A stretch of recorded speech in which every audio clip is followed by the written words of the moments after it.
Wenn man das Ding pragmatisch lösen will, unter den politischen Vorgaben, die wir haben im Moment, also die Vorgaben, die wir haben, dass wir nicht an die Transferentzugsrate rangehen und es einfach nicht aussitzen wollen, dann ist ein pragmatischer Vorschlag besser als gar keiner. Wir brauchen als Volkswirtschaft mehr Hände und Köpfe, die die Dinge ins Werk setzen. Hey Leute, Robert Habeck hat mal wieder zugeschlagen.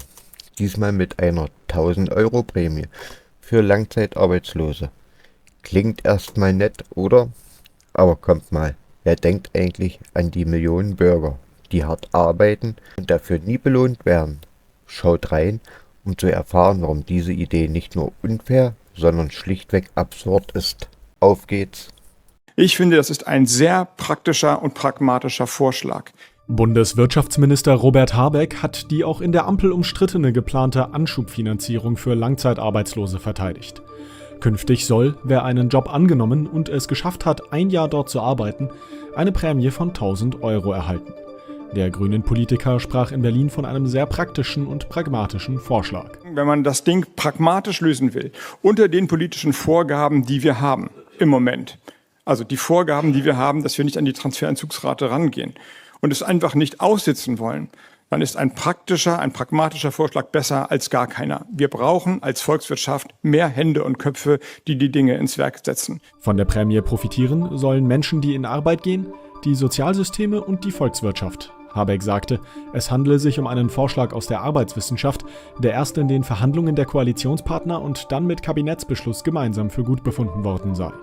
Habeck kritisierte auch die Misstöne aus den Reihen der eigenen Koalition. Also die Koalition und auch die Koalitionäre sollten sich mal fragen, ob sie dieses Spiel, sich von gemeinsam gefassten Beschlüssen immer dann verabschieden, wenn es eine kritische Nachfrage gibt. Die sollte man sich lieber davor stellen.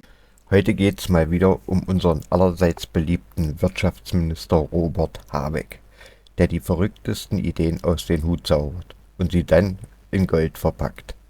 Diesmal hat er sich etwas ganz Besonderes ausgedacht. Eine 1000-Euro-Prämie für Langzeitarbeitslose, die einen Job annehmen. Klingt auf den ersten Blick vielleicht sinnvoll, aber lasst uns mal etwas tiefer eintauchen. Der Plan sieht vor, dass Bürgergeldempfänger, die mindestens ein Jahr in einem sozialversicherungspflichtigen Job arbeiten, diese Prämie kassieren. Das Ganze soll ab Januar 2025 in Kraft treten. Doch die Opposition, allem voran die CDU, ist alles andere als begeistert. CDU-Generalsekretär Carsten Linnemann hat die Ampelregierung aufgefordert, diesen Plan sofort zu stoppen. Er nennt es eine absurde Idee, die sich immer mehr zu einem bedingungslosen Grundeinkommen entwickle.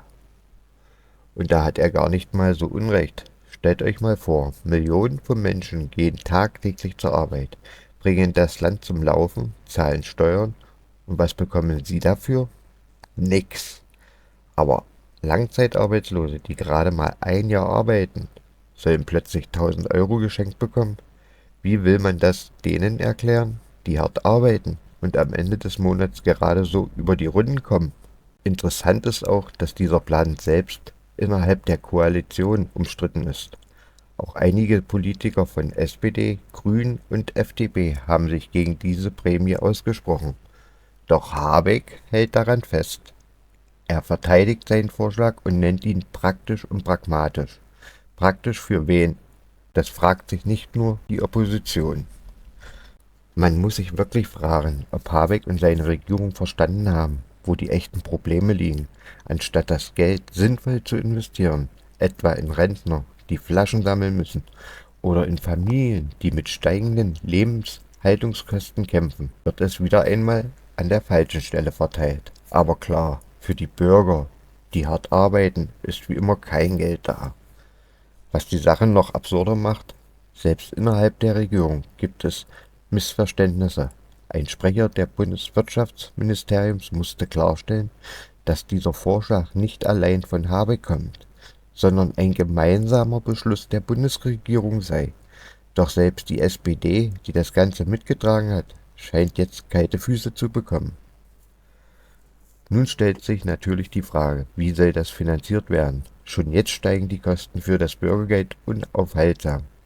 Kritiker sagen, das Ganze entwickelt sich immer mehr zu einem bedingungslosen Grundeinkommen. Und ja, das sieht ganz danach aus. Die Regierung scheint hier ein Zeichen zu setzen, das den völlig falschen Anreiz schafft. Ein weiterer Punkt, der in der Diskussion oft vergessen wird, ist, dass die Maßnahme Teil einer größeren Wachstuminitiative sein soll. Also nicht nur die 1.000 Euro für Langzeitarbeitslose, sondern auch härtere Leistungskürzungen für diejenigen, die Jobs ablehnen, sowie längere Fahrzeiten zum Arbeitsplatz sollen zumutbar sein. Aber wie soll das zusammenpassen? Auf der einen Seite wird Geld verschenkt, auf der anderen Seite werden Sanktionen verschärft. Klingt widersprüchlich, oder? Klar, es ist immer gut, Menschen zu motivieren, in Arbeit zu kommen, aber muss das wirklich über solche Prämien laufen? Warum nicht lieber in Bildung und Fortbildung investieren? Warum nicht Maßnahmen ergreifen, die den Menschen langfristig helfen, wieder auf eigenen Beinen zu stehen, anstatt kurzfristige Geldgeschenke zu verteilen? Habeck bleibt jedoch bei seiner Verteidigung. Er sieht den Vorschlag als wissenschaftlich fundiert an und glaubt, dass sowohl die Volkswirtschaft als auch die Sozialsysteme davon profitieren werden. Doch fragt man sich, ob das nicht wieder nur eine dieser Theorien ist, die in der Praxis nicht funktioniert. Schließlich sprechen die Fakten gegen ihn. Am Ende bleibt die Frage, warum immer wieder solche Maßnahmen ergriffen werden, die an den Bedürfnissen der hart arbeitenden Bürger vorbeigehen. Eine Maßnahme, die wirklich helfen würde, wäre doch zum Beispiel, jedem Rentner 1.000 Euro extra zu geben. Dann müssten sie nicht mehr Flaschen sammeln, um über die Runden zu kommen. Das wäre mal eine Idee, die sicher viele Menschen unterstützen würden. Aber stattdessen bekommen wir solche Vorschläge, die in der Praxis kaum jemand versteht. Und genau das ist das Problem. Die Regierung verliert den Bezug zur Realität. Anstatt echte Lösungen für die Probleme der Menschen zu finden, wird Geld in fragwürdige Projekte gesteckt, die am Ende niemandem wirklich helfen. Kein Wunder, dass die Beliebtheit von Habeck sinkt. Dieser Plan ist nicht nur ungerecht, er ist auch völlig realitätsfremd. Die Menschen, die tagtäglich hart arbeiten, fühlen sich zu Recht übergangen und fragen sich, warum sie immer wieder die Zeche zahlen müssen. So Leute, haut kräftig in die Tasten und kommentiert kräftig. Mich interessiert eure Meinung. Bis zum nächsten Mal.